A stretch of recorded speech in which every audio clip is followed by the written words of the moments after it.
종교 영화 단골 등장 동물 존재와 의미에 대해 사회에 걸쳐 소개해드린다.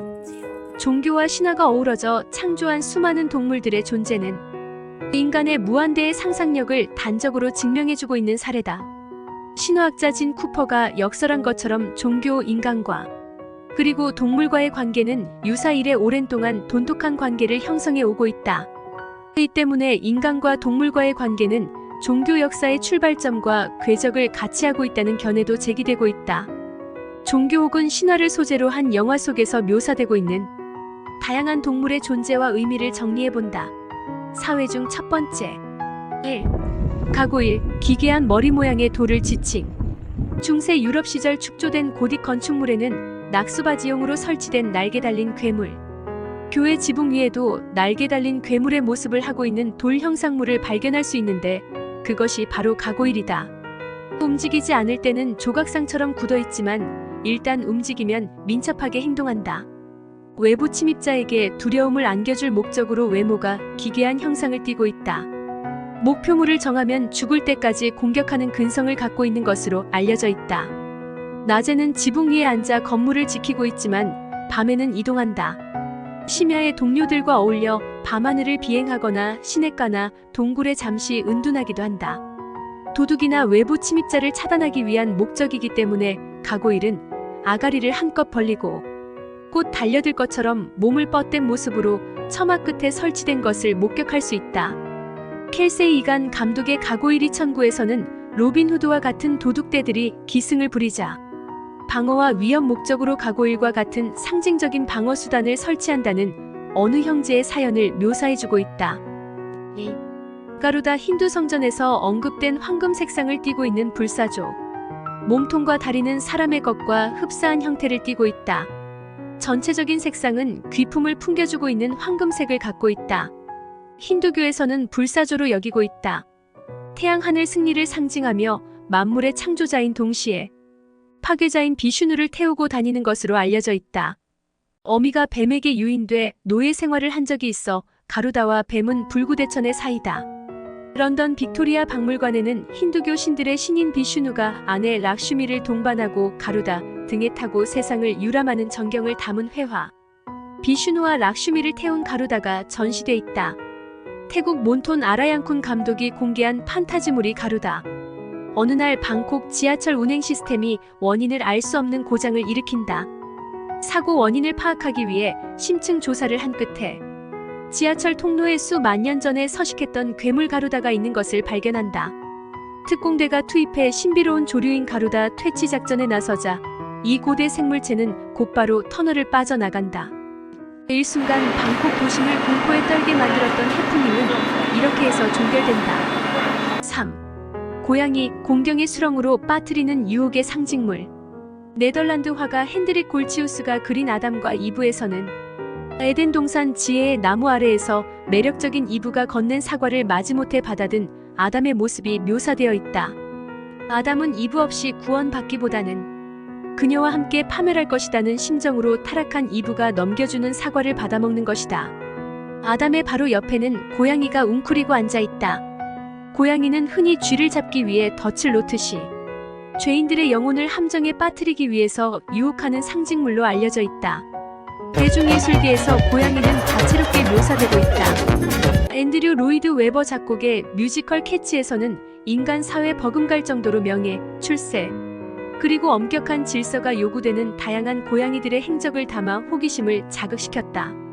애니메이션 톰과 제리에서는 영리한 생쥐가 콧불소처럼 무지막지하게 고양이와 시종, 티격태격하는 모습을 보여주어 30년 이상 장수 인기를 누리고 있다. 시리즈 2부작이 공개된 캐치앤독스에서는 태초부터 지구의 지배권을 놓고 개와 고양이가 한치 양보 없는 전쟁을 벌여왔다는 흥미로운 설정으로 스토리를 전개시켰다. 이 영화에서는 권력의 눈먼 페르시아 고양이 팅클스가 동료들을 이끌고 개들과 전면전을 벌인다는 흥미로운 내용을 담아 흥행가에서 갈채를 받았다. 4. 그리핀, 독수리 머리와 날개, 사자 몸을 갖고 있는 괴물. 머리와 날개는 독수리 형상, 몸은 사자의 모습을 띠고 있는 괴물이다. 늘 먹잇감을 노리고 있는 날카로운 눈, 촉각을 세우고 있는 듯한 꼿꼿이 서 있는 귀, 날카로운 발톱을 갖고 있다. 사자 몸통에는 기다란 꼬리가 달려있다. 14세기 전후 활약했던 여행작가 존 맨더빌은 동방 여행기를 통해 인도, 팔레스타인에서 발견된 그리핀은 머리는 독수리, 몸은 사자를 닮았으며 엄청난 몸무게와 괴력을 소유하고 있다고 기술하고 있다. 유럽과 러시아 산악지대와 인도 등지에 분포돼 있다. 금과 보석을 찾아내 보금자리로 만들어 이 같은 것을 노린 인간들이 간간히 약탈 행위를 저지른다고 한다. 본능적으로 보석을 지키기 때문에 로마 시대에서는 경계 보호의 상징물로 받아들여졌다. 반면 인간의 내장을 파먹는다는 일부 우화집 내용으로 인해 그리스도교에서는 인간의 혼을 뺏는 사탄 기독교인들을 박해하는 자로 비난하고 있다. 그리핀은 나니아의 연대기 2005를 비롯해 스쿠비두 2010, 잭 더 자이언트 킬러 등 판타지, 드라마, 애니메이션 등 다양한 장르에서 조역 캐릭터로 등장하고 있다. 독수리, 사납고 몰인정한 조류. 파리 노트르담 대성당. 지붕이 오른쪽에 설치되어 있는 것이 독수리상이다. 1200년에 출간된 아버딘 동물 우화집 에버딘 BESTIARY에서 독수리는 죽음을 당할 때 지상으로 내려오는 속성 때문에 그리스도와 동일시되고 있다. 죄를 지으면 영혼이 지옥으로 보내진다는 것을 알고 있기 때문에 악 등 두 가지를 모두 상징하는 동물로 묘사되고 있다.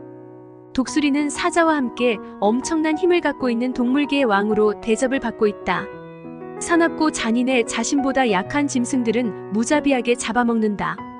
황야의 무법자 등의 서부국에서는 죽음의 문턱에 다다른 이들 주변에 독수리 떼들이 몰려들어 저승사자와 같은 역할로 등장하고 있는 것을 쉽게 목격할 수 있다.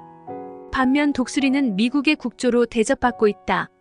시리즈 4부작이 공개됐던 아이언 이글에서는 용맹한 공군, 조종사들 모임인 독수리 클럽 대원들이 국가나 동료 대원들이 위기에 빠졌을 때 흔쾌히 나서서 애국심을 발휘하는 전경을 보여주어 전쟁 영화의 박진감을 선사해주고 있다. 6.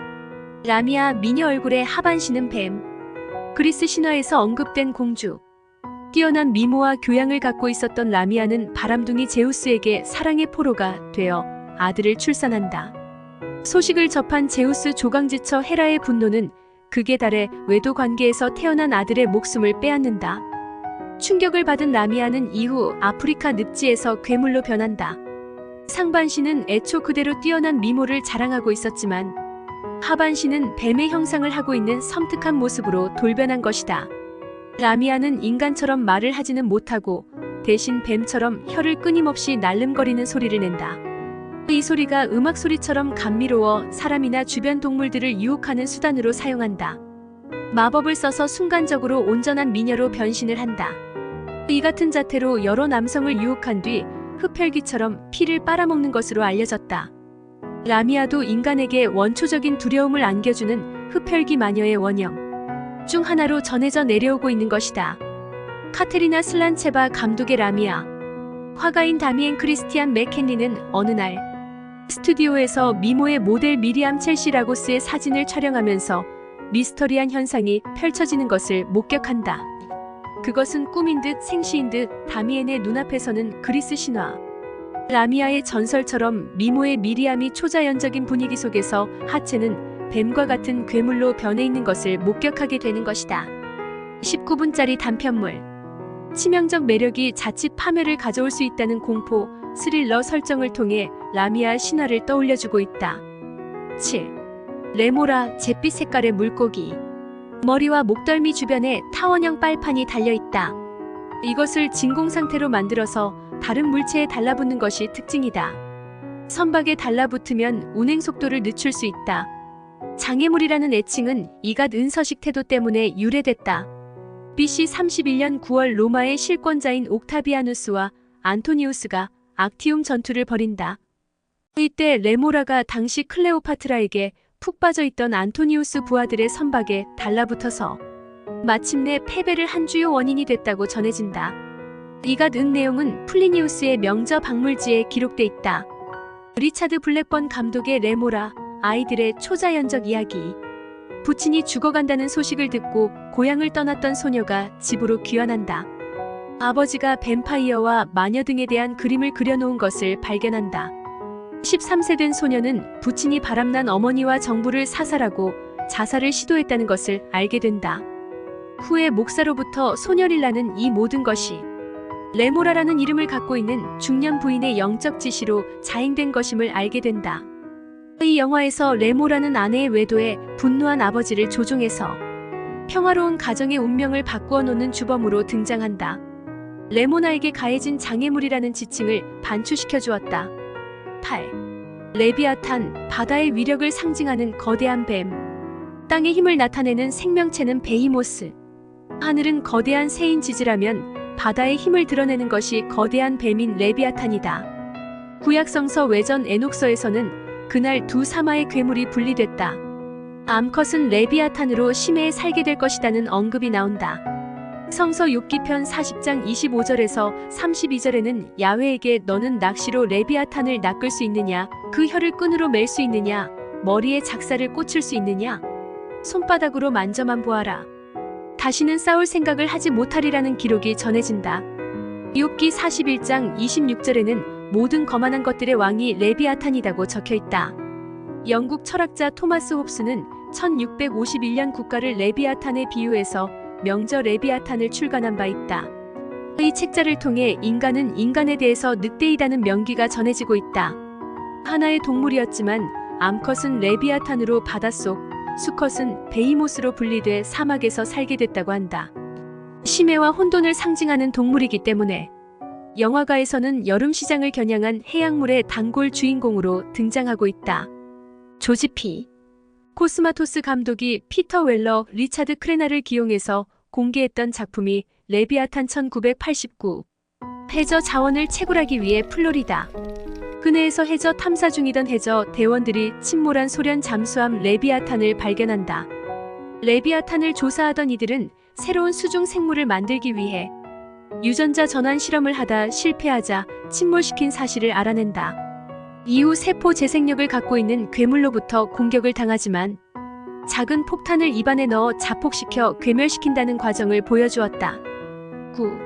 로크 날개 길이가 무려 18m가 되는 새. 신비의 섬 마다가스카 섬에 서식하며 코끼리를 주로 잡아먹는 것으로 알려졌다.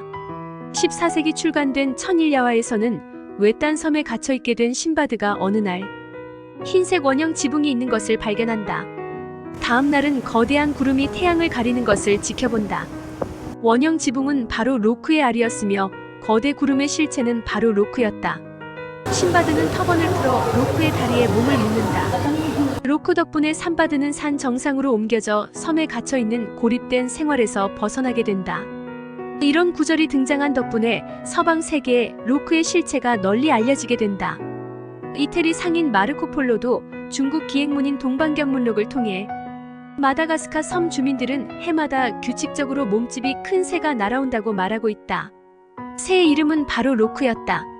이 새는 힘이 엄청나 코끼리를 들어올릴 정도이며 깃털 하나에 8걸음이나 될 정도로 컸다고 한다. 아라비아 사람들은 로크가 날개짓을 하면 태풍이 일어나고 날아오르면 번개가 쳤다고 두려움을 표시하고 있다. 10.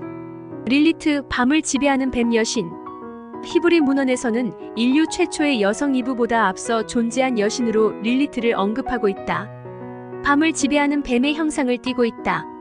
태초 인간인 아담의 첫 번째 부인으로 아들, 딸을 낳고 살았는데 이브가 나타나자 릴리트는 복수심에 불타올라 이브를 충동질해서 금단의 과일을 먹도록 한 원흉으로 알려졌다.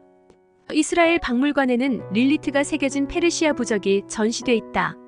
한때 사랑의 여신으로 대접받을 만큼 뛰어난 미모를 간직하고 있었지만 반려자를 구하려는 청춘 남녀의 꿈속에 나타나서 이들의 생식과 잉태 능력을 박탈하는 심술을 부리는 것으로 알려졌다.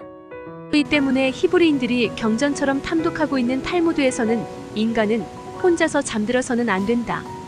만일 누군가 혼자서 잠을 잔다면 반드시 릴리트의 유혹에 빠질 것이라면서 경계의 대상으로 여기고 있음을 내비치고 있다. 로버트 로젠 감독은 워렌 비티, 진 세이버그를 기용해 릴리트 1964를 공개한 바 있다. 이 영화에서는 퇴역 군인이 정신병원에서 근무하는 미모의 여성이 마법을 부려 침울하고 어두운 정신요양소 분위기를 밝게 꾸려간다는 것을 담아주었다. 성경에서 언급된 릴리트의 횡포보다는 지적인 아름다움을 갖고 있는 여성으로 인해 정신병동의 비이상적인 일들이 유쾌하게 풀려나간다는 희망적인 메시지로 각색된 것이다. 반면 마크 바딕 감독의 서스팅 2006에서는 간호사로 일하고 있는 수녀 캐서린이 모든 악령들의 어머니로 대접받고 있는 릴리트를 위해 아동들을 유인해 그들을 희생시키는 재래의식을 거행한다는 섬뜩한 사연을 담아주었다. 이 영화에서는 릴리트가 잠자는 사람들을 공격해서 죽음을 초래하는 행각을 벌인다는 에피소드를 삽입시켜 관객들에게 공포감을 선사했다.